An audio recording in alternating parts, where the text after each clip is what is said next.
This is Real News Media TV, coverage you can trust. Please like, share, subscribe, and hit the notification bell. Select all for daily news updates. 3 men arrested and 3 guns seized after downtown Kingston shooting. The police arrested 3 men and seized 3 guns following a shootout on Orange Street, downtown Kingston yesterday evening. The Metro Quick Response Unit assigned to the Public Safety and the Traffic Enforcement Branch arrested the men, a statement from the Jamaica Constabulary Force said. It said the team of officers were on patrol in the shopping district when they responded to explosions in the area. After an exchange of gunfire, 1 man was arrested at the scene and the 3 firearms along with a quantity of ammunition seized. 2 of the men later turned up at hospital with gunshot wounds. There were no additional details. Charge or release them. Lawyer gives a police ultimatum over men arrested in highway gun seizure. The attorney for 2 of the 3 men who are being held in connection with a shipment of 9 guns and ammunition that was seized last Friday has given the police until today to release his clients or lay criminal charges against them.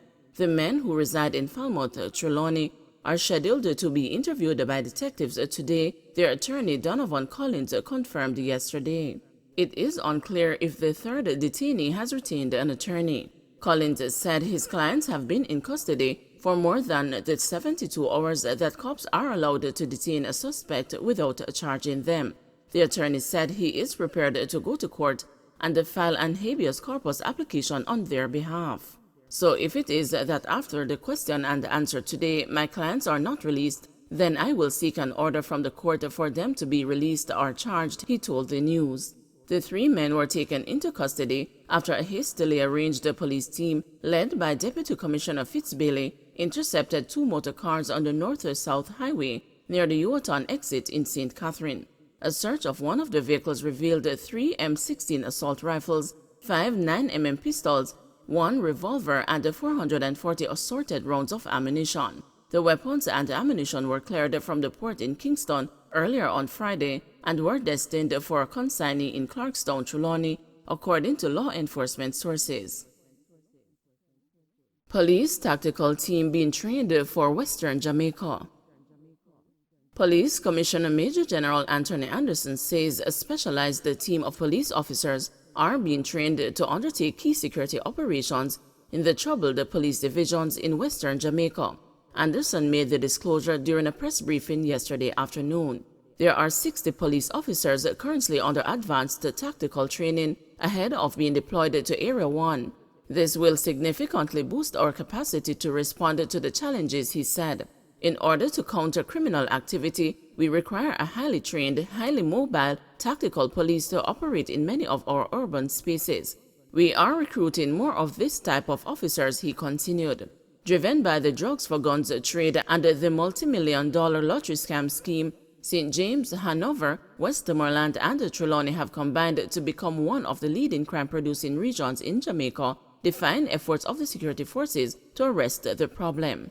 Commissioner Anderson said plans are also advanced for Hanover, Westmoreland, and Trelawney to join St. James with quick response teams.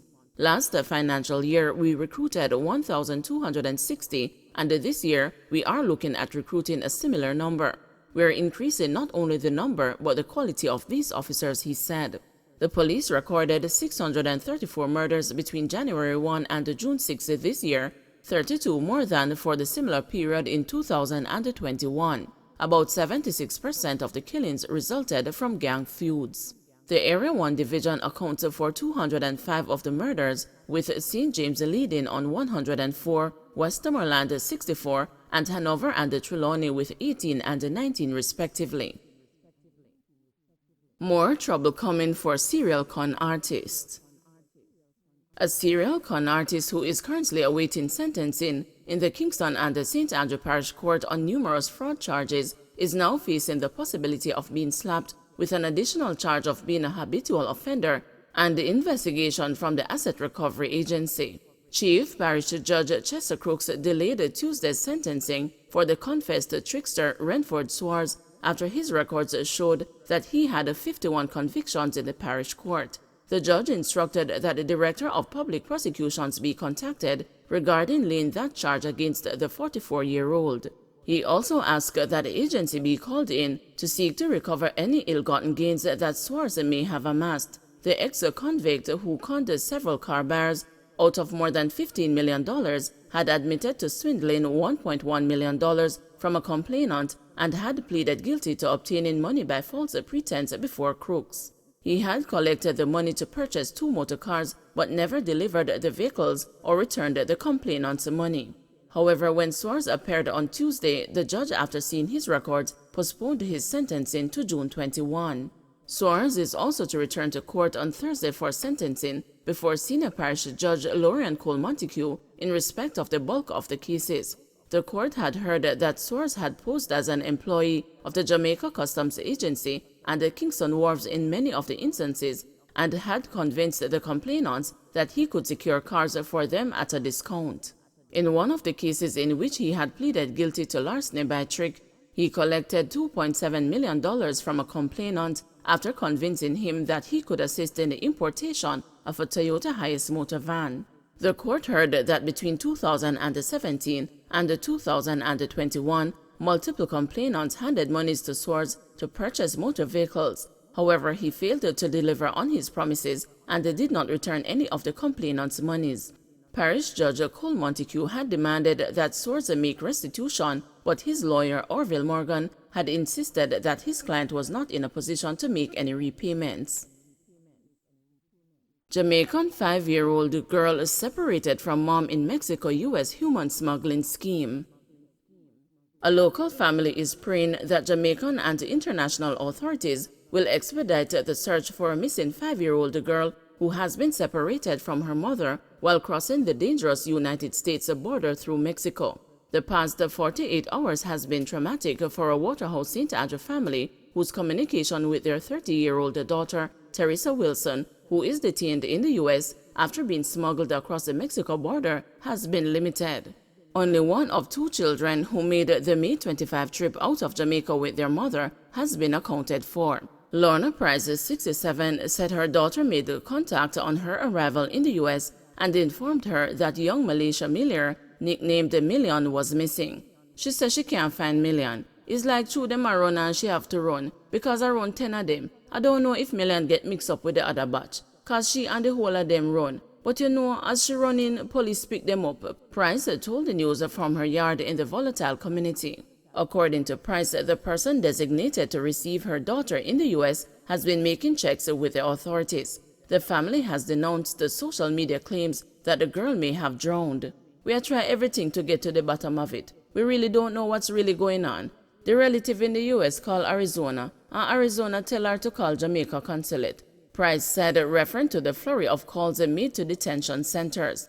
Wilson left Jamaica with Million and her 8-month-old infant for Panama, then Mexico onto the U.S. There has been a surge of travel between Jamaica and Mexico over the last years, but immigration authorities have been clamping down on locals. The human smuggling scheme has been described as dangerous and risky by Sharon F. Saunders, Jamaica's ambassador in Mexico. Price said Wilson was willing to risk the journey out of fear for her life. Her daughter, popularly known as Stushy, had ambitions of escaping not only poverty, but the haunting clutches of gun crime. Price lost 2 sons, including entertainer Rista Benji, to violence. Stushy was the target of gunmen who labeled her as an informant. Benji, whose real name was Michael Benjamin, was shot and killed on May 16, 2011 in Old Harbor, St. Catherine. Them fire shot in the yard and Stushy more scared. That's why she run. Price said of failed attempts to persuade her daughter not to go.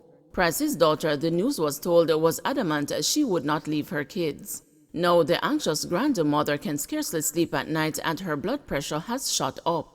So she feel if she there in the US she would be safer and don't have none of her kids down here. She wants a better life. Poor is crime, as they would say, really, Price said.